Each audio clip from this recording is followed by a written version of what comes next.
conversation with one Amisa Rashid, who's in studio with me. Good morning, Amisa. Good morning. Now, let's go straight in. What are some of the issues that we keep seeing with regards to gender-based violence? Because you see, every other day there is a news report somewhere. Where is the problem? I think the problem is us, and it stems from how we have been socialized and the upbringing.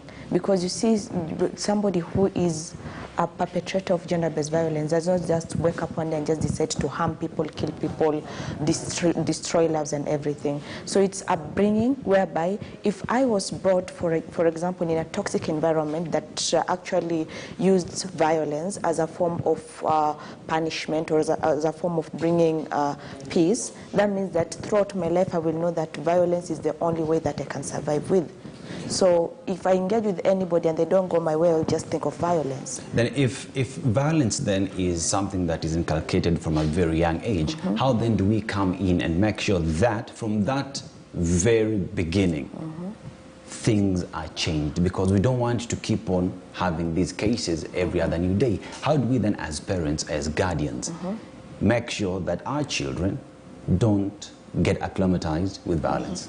I think one thing is awareness, and I know it's a cliche because nowadays everybody's talking about awareness, mental health awareness, gender-based violence awareness, but I think awareness is very, very important to actually look into this issue. And once I'm aware that this is how gender-based violence is inculcated, that means that if I'm a parent, I'll have to take steps to ensure that I'm bringing my children in a very healthy environment and trying to create a positive environment whereby they refrain themselves from any toxicity that will lead to violence. So first of all, it's awareness, and then taking the action, intentionally deciding that, okay, I know this and this and this about gender-based violence, and these are the actions that I'm going to take to ensure that I am safe from it, and my offsprings or the people who look up to me are also safe from it and won't end up being perpetrators of gender-based violence. You see, when you talk about gender-based violence amongst the society, you find when in an unfortunate event that someone has died from gender-based violence, you find people who surround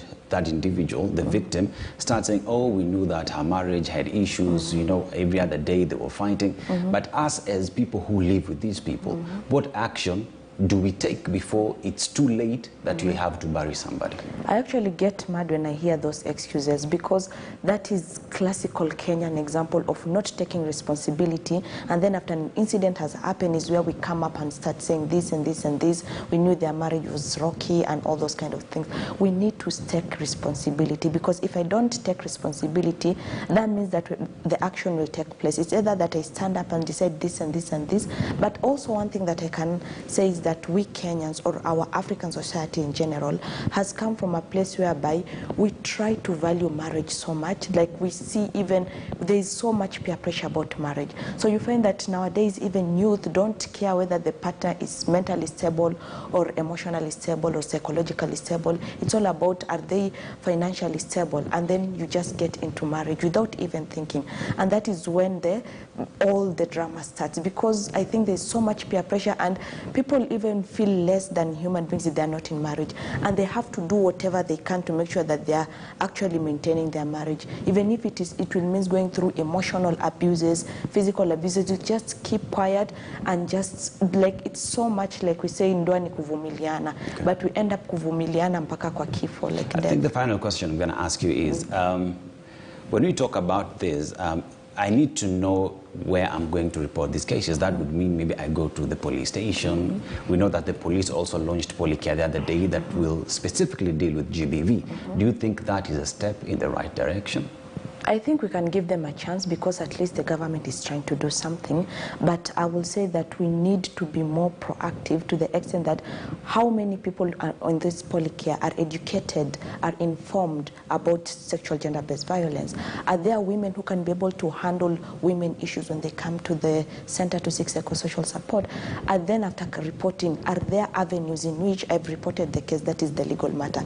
Are there places whereby I can be guided to get psychosocial support, mental health support, and other kind of support to make sure that my life, I don't go back to the perpetrator again because I lack some basic things in life. Mr. Rashid right there taking us with matters to do with gender-based violence, telling us that it is an entire ecosystem. It starts from down there, where how you raise your child, where you're reporting these cases, and how you're acting in your society.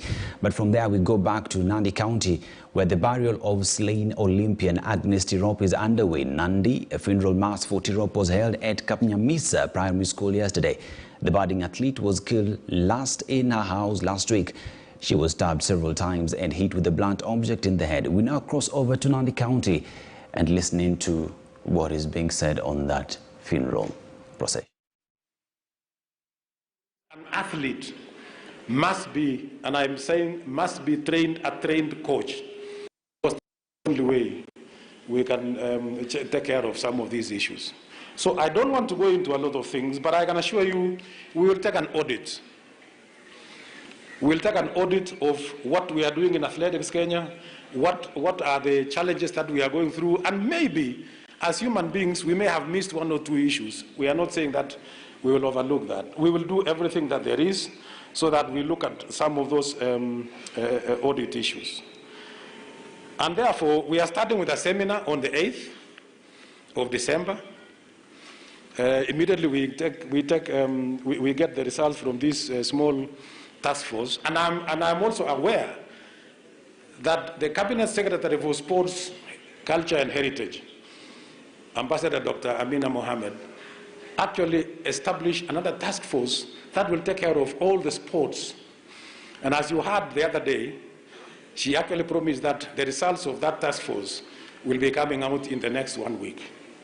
So we'll learn from that. We will take, of course, lessons from that, and then we have a joint discussion, all of us. I hope, and it's really our hope, that as soon as all the properties of Agnes they will revert to the right owner.